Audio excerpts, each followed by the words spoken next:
Simon's going to speak with us now, and just as he begins, see if you recognise any of these faces in this little video.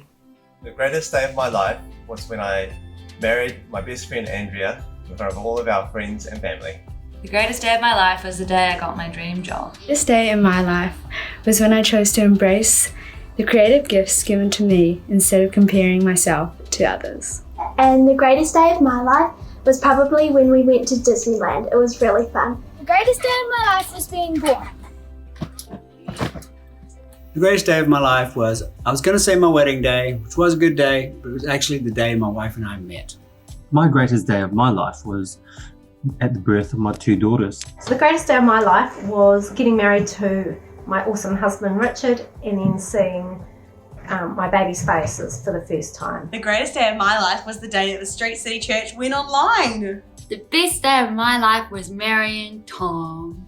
And the best day of my life was buying my new guitar. So the best day of my life is when I learn about God. The greatest day of my life was going to Fiji. The greatest day of my life was when Tiger King came on Netflix. The greatest day of my life was when I married my wonderful wife, Michelle. Eat the bunny. One of the greatest days in my life was when I got to race a car around a racetrack and jump out of an aeroplane with a parachute on. The greatest thing of my life was getting my cat next. Greatest day of my life, I actually have 4 greatest days. They were the days I brought my babies home from the hospital when they'd been born. The greatest day of my life was during my Gold Duke of Edinburgh tramps. The greatest day in my life was when I saw my husband hold my son in his arms for the first time. Good morning. How good was that we got to hear from people about what they consider to be their greatest day. You know, I think you can tell a lot about people by what they consider to be their greatest day. I think you just have to be careful who you tell. A couple of years ago, I got to go and see the British Lions against the All Blacks in Wellington, and I'd waited 20 years for that day. And I'd gone into the ballot to get tickets, and I'd got my jersey, and a friend had flown in from Aussie, and we queued up to get into the game. The atmosphere was amazing, and against all the odds, the Lions won. I screamed and shouted and sang so much that for the next 2 weeks, my voice just wasn't quite right. And in the midst of all of that celebration, I may have said to Jenny, "This is the greatest day of my life." It didn't go down too well. This was after our wedding day. This was after the birth of all 3 of our children. It was after I had met some of you. But in the heat of the moment, I decided that that was the greatest day of my life. And I realized that All Blacks in defeat in the same sentence is never going to be a great day for many of you. But please don't be offended. Don't check out right now. Just use this as a moment to see that for all of us, what we consider to be our greatest days come from very different perspectives. But I want to share with you a great day this morning that I believe can be the greatest day for all of us. And it was a Sunday morning. It begins really early as the sun is just coming up and the temperature starts to rise. I would imagine there's dew, evaporating and a bit of mist. And 2 women very early go out for a walk into a garden. And this weekend has been devastating for them. They have lost a loved one, a friend, a teacher, one they hoped was God's Messiah, Jesus. But this morning they're going through this garden towards the tomb where he's buried. And then they meet an angel. Can you imagine the shock? Can you imagine the surprise? Can you imagine the heart rate and what would have been going on in that moment? And the cool thing is that Matthew, one of Jesus's disciples, he thought that these events were so significant as well that he wanted to record them so that we have the privilege of reading them today. And so we're going to turn to Matthew 28, verse 5, and we're going to read these words together. The angel said to the women, "Do not be afraid, for I know that you are looking for Jesus who was crucified. He is not here. He is risen, just as he said. Come and see the place where he lay. Then go quickly and tell his disciples, he is risen from the dead and is going ahead of you into Galilee. There you will see him. Now I have told you. I want you to see that the angel says a number of remarkable things to these women. First of all, he says, he is not here. And it's really significant that Matthew records that conversation, those words being said to these women. You see, because over the previous the paragraphs that come before this in Matthew's account show that when Jesus was dying on the cross and his blood was flowing out and he'd been beaten beyond sort of all recognition, and as his life ebbed away, these women have been standing there watching. And later that evening, as a man called Joseph had come and taken the body down off the cross and wrapped him and laid him in this tomb carved out of rock in this garden, these same women were sitting opposite the tomb watching. And so now when they hear he is not here, they know it's because he just sort of fell asleep. They know it's not there because they saw him die. And they know that it's not that there was a mix up with the burial because they saw that too. And so when they hear he is not here, while they don't really understand, they know that something else must have happened. And the angel tells them he is not here. He has risen.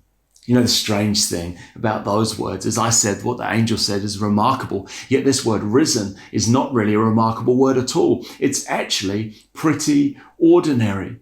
It's used for rising off of a chair. It's used for rising out of bed or waking up. What is remarkable about these words is that they're used here to describe Jesus, who was stone cold, dead and buried in the grave, now up, living, breathing, walking, talking. He is not here. He has risen.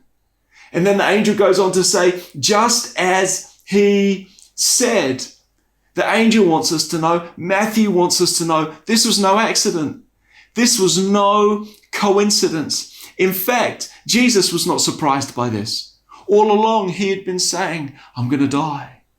And on the third day, I will be raised to life again. See, this was his mission. This was his life's purpose.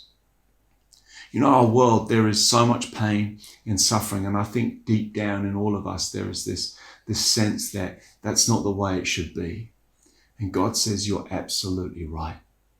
In this good world that he created, you and I, humanity, rejected his ways, rejected him and chose to go our own way. God calls that sin. And it's the root cause of our pain and suffering, and its ultimate consequence is death. But God doesn't point the finger and say, I told you so. He doesn't stand far off. He sent his one and only Son to enter our pain and suffering in the person of Jesus Christ, God's one and only Son. And he lived a perfect life, but he still died, not because of his own sin, because there wasn't any, but to pay the price for our sin. But the story didn't end there. God raised him to life again, proving that sin could be forgiven and proving that death had been defeated. And the promise that comes with that is just as Christ has been raised, so we too can be raised. It means everything changes. It means that was the greatest day and has the potential to have the greatest impact on our lives. You know, in our culture, we have words that we love to talk about, words like hope and peace and love, but those words will always be limited in our vocabulary until they find their meaning in the resurrection, in the risen Lord Jesus. Take hope, for example. You know, so often when we talk about hope, you hear things like, I hope my team wins. I hope I win the lottery. I hope I meet someone. I hope my kids turn out okay. I hope I stay healthy. I hope I keep my job. I hope my business is okay. So often we use hope to describe something that is uncertain and out of our control. But because Jesus is alive, he proves that our greatest enemy has been defeated. And so because of that, it means that at my final day on earth, I can stand at that moment with hope, with this certain hope that I'm about to meet him face to face, and I'm about to be more alive than I have ever been. And if I can have hope in that moment, I can have hope in every other day because he's alive. You know, we also talk about peace, and so often peace is circumstantial as well. Peace often has to do with, do I have enough money in the bank? Do I have a roof over my head? Would the people around me just stop fighting? If they did, I can have peace.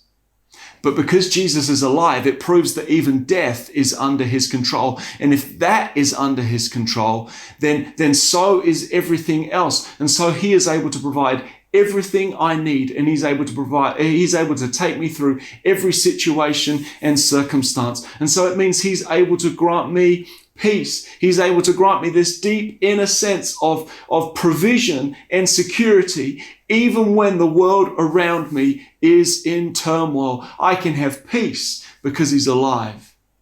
You know, even love, a word we hear so often, is limited until we find its meaning in the resurrection. You know, the greatest expression of love is that where somebody dies for somebody else. And so I can tell you today that I know God loves you because he sent Jesus to die in your place to demonstrate to you that you are a person who is greatly loved. But the fact that he is raised takes that to another level, because he says, I love you, I am for you, but because I'm raised and will never die again, I will never leave you, I will never forsake you. Nothing can ever separate me from your love, from my love. And so these great things of hope and of peace and of love and of forgiveness, these great things cost God so much, and yet because of who he is, he offers them to you as a free gift today. If you would come to a place where you believe that Jesus is alive and receive these things from him in turn and follow him. I wonder where you're at with that today. I love that the angel then goes on to say, verse 6, come and see the place where he lay. You know, we notice across this scene, there's no police line, do not cross. Crime scene, don't enter. There is an invitation from the angel. Don't just take my word for it. Come and investigate. Come and see for yourself. The same invitation to come and see is available to every single one of us today.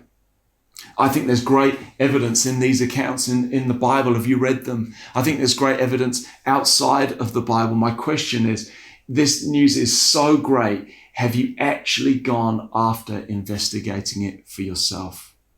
But I think there's more evidence even on top of that, because then the angel says to them, then go quickly and tell. And they did. They went and told Jesus' disciples. And when they believed, they in turn told others, who told others, who told others. You know, you are surrounded by people all over this city, all over our world, who believe in Jesus for themselves. And I love the fact that they are part of this great succession of people, generation after generation, century after century, who have heard this good news, believed it, and shared it. And I believe these words, peace and hope and love and forgiveness, characterize their lives. You know, I realize you might be a little skeptical about me. You don't want to take my word for it any more than you do the last person who knocked on your door and offered to save you money on your power bills. But there are people in your life, maybe a neighbor, maybe a colleague, maybe a distant relative that you know believes in Jesus. Have you talked to them? Maybe you wouldn't believe me, but maybe you would believe them. Go ask them about peace. Go ask them about hope. Go ask them about this love. I wonder how many of them would say, that the day they first believed in Jesus was the greatest day of their life. I love, though, that the story, this narrative, this account doesn't even end there. The angel doesn't, God doesn't require these women to base their belief just on the absence of Jesus as they turn. In verse 9 it says, suddenly Jesus met them. Greetings, he said. They came to him, clasped his feet, and worshipped him. This was no ghost. This was no spirit. This was a physical resurrection. They clasped his feet and they got to worship him. And the way the account goes on is that Jesus appeared to many people at many times, and then they watched him ascend into heaven, and he promised that one day he would return. It means he's alive today.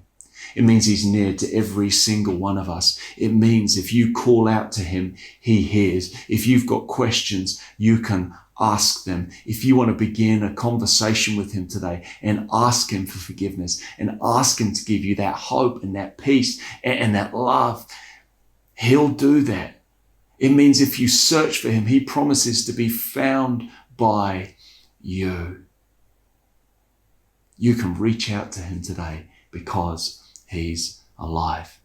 In a few moments, Nick and Sarah are going to lead us in a prayer where you can give your life to Jesus for the first time. Before that, we've asked one of our team to play a song for us called Because He Lives. I love this song. And you may want to listen to the words. You may want to use these moments to reflect on what you've heard in this message, in this account. You might even want to use these moments to begin a conversation with Jesus yourself. I wonder what your greatest day is. For many people, the greatest day of their lives is the day they give their life to Jesus. And here's my prayer for you, that this day is that great day for you.